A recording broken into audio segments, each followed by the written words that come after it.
this problem we need to determine whether each function is linear or not. The function is linear if we have the same rate of change. If the rate of change is constant, it means this function will be a linear function. If the rate of change is not constant, so this relation is not linear function. So we can find it by finding the change of x. For this one we add 3. From 4 to 7 we add 3. From 7 to 10 we add 3. From 10 to 13 we add 3. The same for y. Negative 6 to negative 8 by subtracting 2.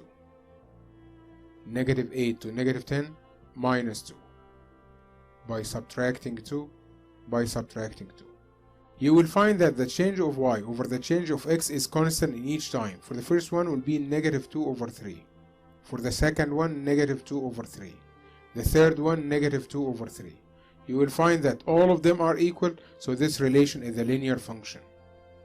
For the second one, we have from negative 3 to negative 1 by adding 2. The next also by adding 2. From 1 to 3 by adding 2. From 3 to 5 by adding 2. From 10 to 12 we add 2. Then adding 4. Adding 2. Then adding 4. You will find that the rate of change for the first one 2 over 2, which equals to 1. The second 4 over 2 equals 2. The third 2 over 2 equals 1. The fourth one 4 over 2, which equals to 2. You will find that the final answer are not equal because 1 is not equal to 2. So this relation is not linear function.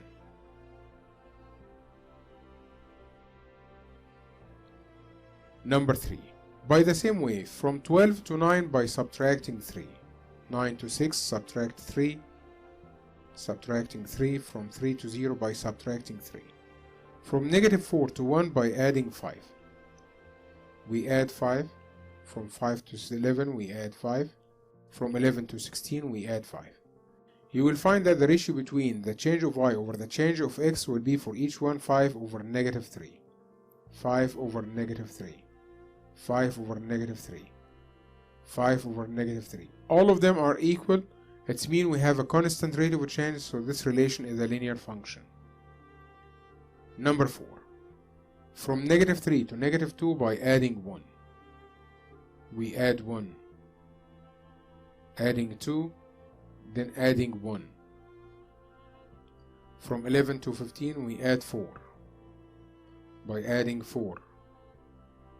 Adding 4. Adding 4. For the first one you will find that the rate of change will be 4 over 1. 4 over 1. 4 over 2 and 4 over 1. Because we have 4 over 1 and 4 over 2 and they are not equal, so this relation is not linear function. The slope of non-vertical line is the ratio between the change of y coordinate over the change of x coordinate.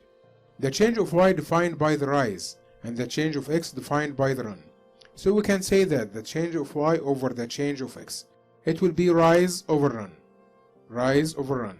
So the slope will be rise over run over the change of y over the change of x.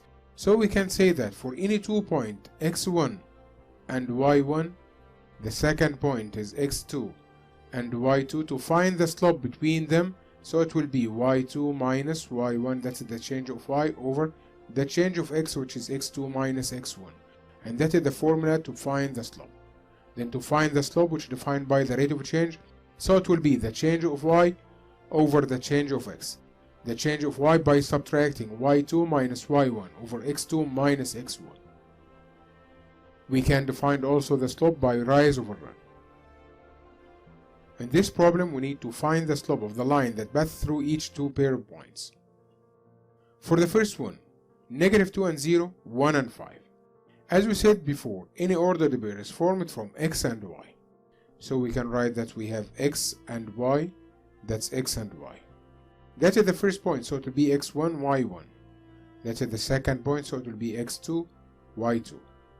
And we need to find the formula, it will be y2 minus y1 over x2 minus x1. So by substitution, now y2 is equal to 5 minus 0. x2 is 1 minus x1, which is negative 2. Minus negative 2, it will be plus 2. So the slope now will be 5 minus 0 equals 5 over 1 plus 2, which is equal to 3. So the slope will be 5 over 3. Now we'll draw the line and we'll check what the graph will be look like. For the first one, we have negative 2 and 0, that is the first point. The second point is 1 and 5. Then we can draw the line. We'll start reading the line from left to right. You will find that the line is increasing line.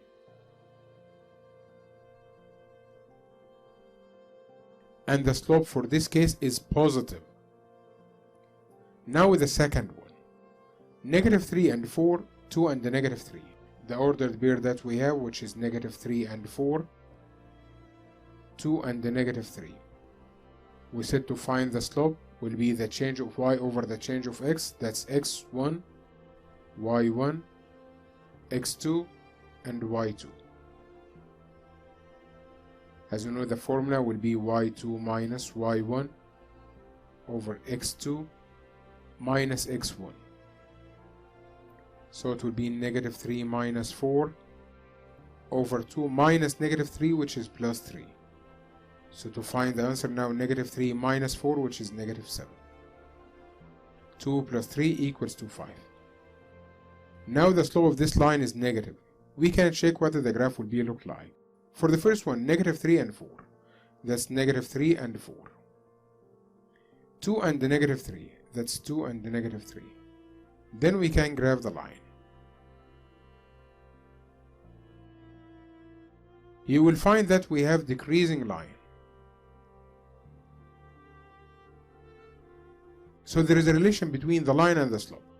For the first one, we have increasing line. If you start from left to right, you will find that the line is going up. We start always from left to right. And the slope is positive. But for the second one, the line is going down from left to right and the slope is negative. So if the slope is positive, you will find that we have increasing line. If the slope is negative, you will find that we have decreasing line. Number 3. 3 and 6, 4 and 8. So for the first one, we have 3 and 6.